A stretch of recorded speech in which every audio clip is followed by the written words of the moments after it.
Ration card धारी को निजर राशन कार्ड रे e-KYC कराइबा बाध्यतामूलक बोली सरकार घोषणा करथिले।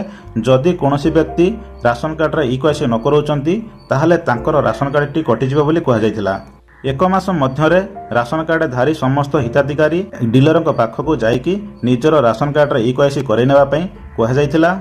किंतु एहारी भितर बहुत सारा राशन कार्ड धारी मनरे डाउट थिला जे आम परिवार रे आमे 5 जण अच्छु गोटे राशन कार्ड अच्छी आमे तो 4 जण ओडिसा अच्छु आमे डीलर पाखक जाइकी फिंगरप्रिंट देदेबू किंतु आउ जणे व्यक्ति जे आमर ओडिशा बाहर रहिचंती बाहर राज्य रे अछंती काम करूचंती सी केमिति e-KYC करिवे सी जदि e-KYC न करूचंती कोन आमर राशन कार्ड टी कटि जिवो एमिति बहुत सारा लोकंक मनरे डाउट आस्तिला।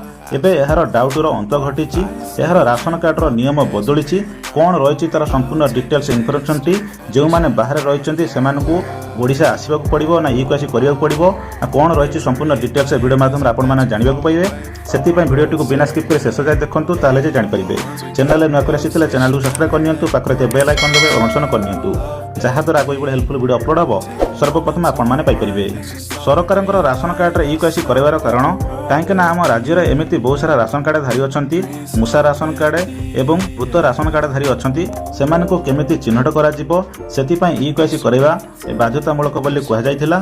सेमानकू चिन्हट हैला परे नुआ राशन कार्ड धारी को नुआ राशन कार्ड दिया जिवो बोली कहा जायतिला सेति पय शीघ्र e-KYC करिया पय कहा जायतिला। किंतु एबे नियम बदलिची बहुत सारा राशन कार्ड धारी मनरे डाउट थिला बा प्रश्न थिला जे आमर व्यक्ति जो कि बाहर रहिचंती बाहर राज्य को काम करि जाइचंती बाहर राज्य रे थिबा लोक माने केमिति e-KYC करिवे से नै बहुत सारा लोकंक मनरे प्रश्न थिला। एहाकू नै कि जे विधान सभा रे कांग्रेस विधायक प्रश्न उठाइथिले जे बाहर राज्य रे काम करि जाइथिबा श्रमिक माने केमिति e-KYC करिवे से माने कोन ओडिशा आसियाकू पड़िबे ना कोन आ ऊपर प्रश्न करिथिले किंतु विधान सभा रे खाउटी कल्याण मंत्री अनुपस्थिति जोगु एहार प्रश्न रखिथिले सूर्यवंशी सूरज जे शिक्षा मंत्री कोन कहिचंती आसंतु देखिबा। e-KYC प्रसंग को आलोचना करिचन गृह एवं नियम करिचंती एक मास भितर लोक माने e-KYC न करले तांकर रेशन कार्ड प्रोविजन कटि जिवो एटा गोटे संवेदनशील घटना आइछि। एक मास मध्यरे जदि सेमाने जनसेवा केंद्र को आसी बा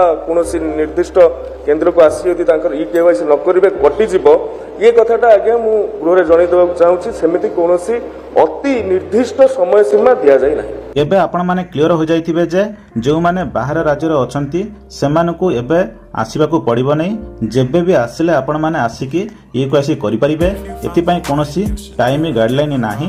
आपण माने जेबे भी आसीबे ओडिसा को आसिकी आपनको आधार कार्ड को नेकी आपन डीलर पाखरे आपण e-KYC करि परिबे। कोनोसी राशन कार्ड धारी को ना कटिबो नै सठिक लोक को चिन्हट करिकी तांकर राशन कार्ड कटा जिवो जतिक राशन कार्ड कटा जिवो सेतिकी नुआ राशन कार्ड मध्ये नुआ आवेदनकारी को दिया जिवो। तो फ्रेंड्स ये थिला राशन कार्ड को नै गोटे छोट वीडियो अपडेट। जदि वीडियो आपन मन को भल लागे आपण मन गोटे लाइक कर दियंतु व्हाट्सएप रे संग मन सहित शेयर कर दियंतु। Thank you for all watching.